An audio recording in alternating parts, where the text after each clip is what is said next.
देखो आसमां में खिलकर सूरज निकल रहा है।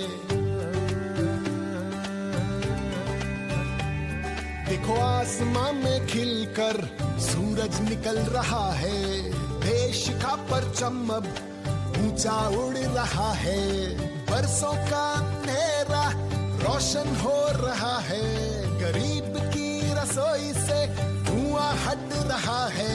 मेरा देश, मेरा देश, मेरा देश, मेरा देश बदल रहा है, आगे बढ़ रहा है। बदलते जम्मू कश्मीर की तस्वीर को लेकर कार्यक्रम में आगे बात होगी। किस तरह से स्थानीय लोगों को मिल रहा है सरकारी योजनाओं का लाभ और क्यों है रियासी जिला जम्मू कश्मीर के लिए इतना खास। नमस्कार, मैं देवेंद्र ठाकुर भारत विकास डायरी के आज के अंक में आपका स्वागत करता हूं। आज हम बात कर रहे हैं रियासी जिले की। रियासी जिला एक तरफ से त्रिकुटा व दूसरी तरफ शिवालिक पहाड़ियों के बीच स्थित है। जिले के बीचों बीच से गुजरती है चिनाब नदी, जो इसे लोगों की जिंदगी जीने की एक खूबसूरत जगह व आकर्षण का केंद्र बनाती है। जिले की त्रिकुटा पहाड़ियों में स्थित है मां वैष्णो देवी की प्राकृतिक गुफा, जहां हर वर्ष 1 करोड़ से ज्यादा श्रद्धालु माथा टेकने के लिए जहां पहुंचते हैं। चलो बुलावा आया है। इन श्रद्धालुओं के यहाँ पहुंचने से कई लोगों का रोजगार व कमाई का साधन उपलब्ध हो रहा है। वहीं इस स्थान पर आपसी भाईचारे की एक बेहतरीन मिसाल भी मिलती है, जहां हिंदुओं के इस धाम में ज्यादातर काम करने वाले श्रमिक मुसलमान हैं। वहीं जिले के शिवालिक पहाड़ियों के बीच स्थित है बाबा भोलेनाथ की शिवखोड़ी गुफा। जो शिव का वंदन किया करो, आज शिव का वंदन किया करो। बम बम बम बम बम बम बम बम लहरी। साल में लगभग 10 लाख से ज्यादा श्रद्धालु इस पवित्र गुफा में यहाँ माथा टेकने पहुँचते हैं। अगर बात करें टूरिज्म की, तो रियासी जिले में हर साल 1.25 करोड़ से ज्यादा टूरिस्ट देश विदेश से जिले का रुख करते हैं। रियासी के डेरा बाबा में स्थित है बाबा बंदा बहादुर का गुरुद्वारा। वाहेगुरु वाहेगुरु वाहेगुरु। और बारक में स्थित है बाबा इस्माइल की जियारत। यहाँ लोग माथा टेक अपनी मंगल कामना की प्रार्थना व दुआ करते हैं। अल्लाहु अकबर, अल्लाहु अकबर। जिले में ही स्थित है सलाल पावर स्टेशन।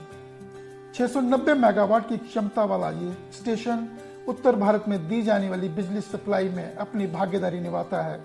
वहीं जिले के सलाल गांव में कुछ महीने पहले ही मिला है भारत का सबसे बड़ा लिथियम भंडार, जो रियासी जिले को जम्मू कश्मीर के लिए खास बनाता है। रियासी जिला जो 1 अप्रैल 2007 को अस्तित्व में आया, ये जिला एक पहाड़ी जिला है, जहाँ के लोगों का आम व्यवसाय कृषि है। जिले को 9 तहसीलों व 12 डेवलपमेंट ब्लॉक्स में बांटा गया है, जो आज की तारीख में जम्मू संसदीय क्षेत्र का हिस्सा है। जिले की कुल आबादी 4,32,000 के करीब है, जिसमें 2,28,000 पुरुष व 2,04,000 महिलाएं हैं। रियासी जिले में 3 असेंबली कॉन्स्टिट्यूएंसीज हैं, जिसमें गुलाबगढ़, रियासी व श्री माता वैष्णो देवी शामिल हैं। जिले में कुल 2,34,706 मतदाता हैं, जिसमें गुलाबगढ़ में 93,941, रियासी में 85,053 व श्री माता वैष्णो देवी असेंबली कॉन्स्टिट्यूएंसी में 55,712 मतदाता शामिल हैं।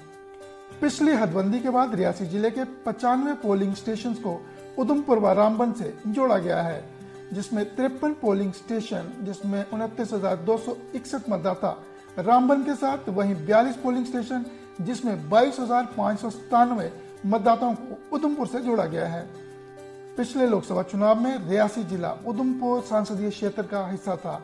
अगर बात करें मतदान प्रतिशत की, तो रियासी जिला 53% मतदान के साथ जम्मू कश्मीर राज्य में अव्वल नंबर पर था।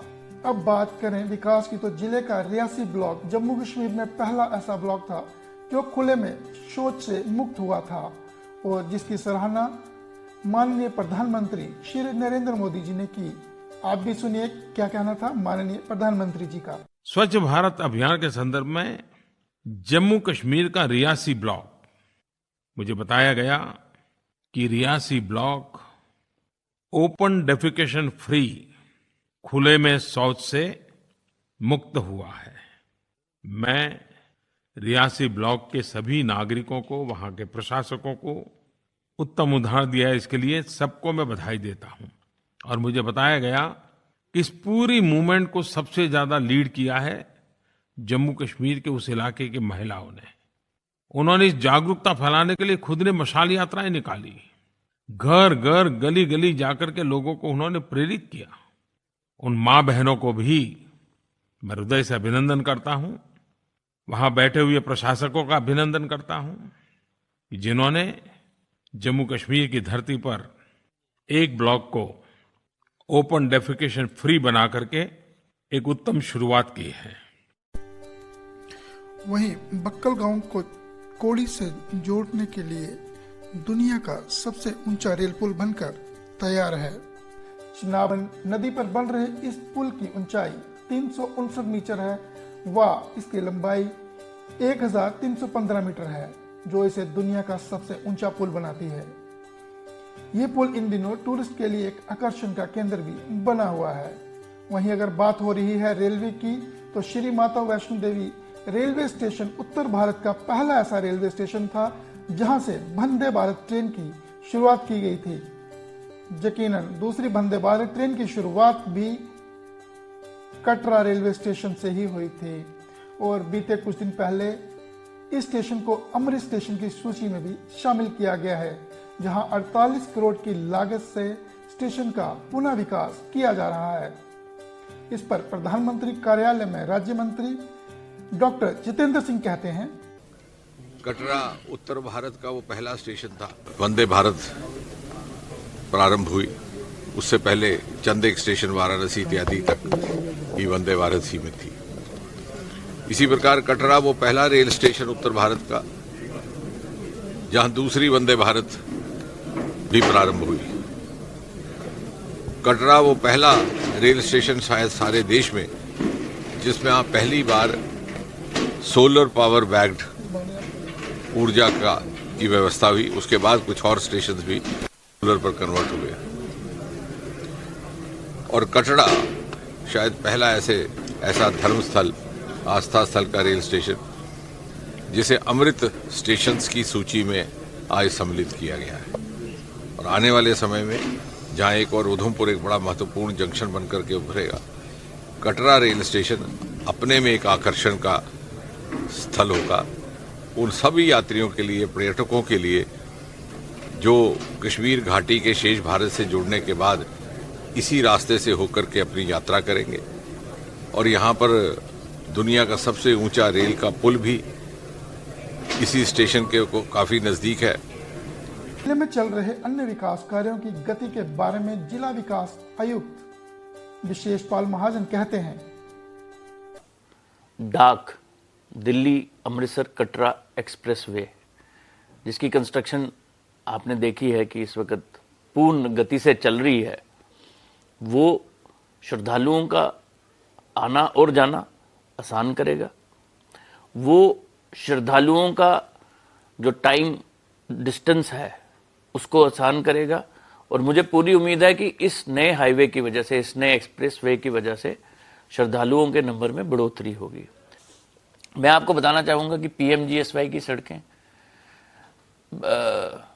बुद्धल, मोहर, गुलाबगढ़ रोड, रियासी, अरनास, मोहर रोड, इनके अपग्रेडेशन के काम पूर्ण गति से शुरू हो चुके हैं। ये मोहर और उसके बियॉन्ड हमारे रास्ते को आसान बनाएंगी, ट्रैवल टाइम कम करेंगी, कन्वीनियंस बढ़ेगा, मैन एंड मशीनरी की मूवमेंट आसान हो जाएगी, बच्चों को स्कूल जाने में आसानी होगी। पीएम श्री के तहत स्कूलों की जो आइडेंटिफिकेशन हुई है उसमें जो इंफ्रास्ट्रक्चरल रिक्वायरमेंट्स हैं वो बढ़ रही हैं। कॉलेजेस बन के तैयार हो गए। अरनास वाला कॉलेज जो एक पंचायत घर में चल रहा था उसको हमने क्लासेस कॉलेज में शुरू करा दी अरनास की।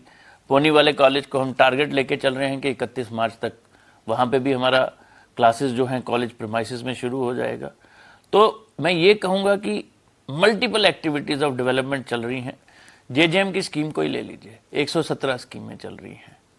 117 में से काफ़ी स्कीमें कंप्लीट हो गई हैं और काफ़ी मुझे लगता है 31 मार्च तक हम मैक्सिमम कंप्लीट कर लेंगे। बात करें अगर स्थानीय लोगों की, तो सरकार द्वारा दी जा रही विभिन्न योजनाओं से उन्हें खासा लाभ मिल रहा है। स्थानीय लोगों का कहना है। मेरा नाम अजीत सिंह है। मैं भारत सरकार का, अपने प्रधानमंत्री मोदी जी का शुक्रिया अदा करता हूं कि उन्होंने जो हमें किसान सम्मान निधि योजना के तहत जो हमें जहां पे लाभ पहुंचाया है, उसके लिए हमारे जो 2,000 रुपया जो साल का 6,000 रुपया हमें दे रहे हैं, उसके साथ में जो हमें जहां पे हर महीने का पूरा टाइम पर हमें जो राशन हमारे जहां पे स्टोर में पहुंचा रहे हैं, उसके लिए भी मोदी सरकार का धन्यवाद करते हैं। मेरा नाम बैंसी लाल है जी। मैं भाग्य रहने वाला। मेरा मकान पहले कच्चा था, ढही चुकी था, कंधा कुंधा ढही गई सारियां। मोदी साहब ने असें पैसे दिते, मोदी सरकार आई, अस बड़े खुश हाँ। असें मकान बनाया, इसलिए भी अस खुश हाँ। वहीं अब जब विकास के रथ को आगे बढ़ाना है तो आम जनमानस को भी अपनी भागीदारी सुनिश्चित करनी होगी। आज का ये अंक आपको कैसा लगा? आपके फीडबैक का हमें इंतजार रहेगा। आप अपना फीडबैक rnujammu@gmail.com पर हमें ईमेल के माध्यम से भेज सकते हैं। अगले अंक में होगी एक नए जिले की बात। तब तक के लिए नमस्कार। युवाओं के हाथों से भारत संवर रहा है, गांव की सड़क से अब शहर जुड़ रहा है।